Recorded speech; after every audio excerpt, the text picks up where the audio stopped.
Lea, ano yung mga hakbang ng PNP para matiyak yung kaayusan sa gitna ng mga kilos protesta ng mga pro at anti-Duterte groups?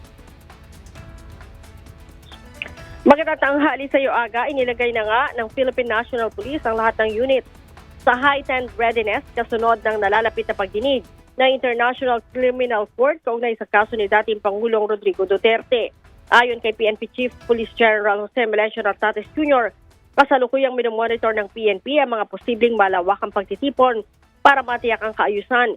Inuutos na rin ni General Nartates sa mga regional unit na mag-preposition ang mga Civil Disturbance Management Team at tiyaking nakaantabay ang mga medical emergency responder para sa mga posibleng rally. Sinabi pa ni Chief PNP na pagamat iginagalang ng mga pulis ang karapatan ng mamamayan na ipahayag ang kanilang pananaw, na nanatiling prioridad ng PNP ang kaligtasan ng publiko. Samantala, nanawagan din si General Nartates ng kahinahunan sa mga kritiko at taga-suporta ng dating Pangulong Duterte. Sa ilalim ang dating Pangulo sa pre-trial sa confirmation of charges hearing sa ICC sa The Hague kaugnay ng mga aligasyon ng crimes against humanity na may kaugnayan sa kanyang kampanya kontra illegal na droga.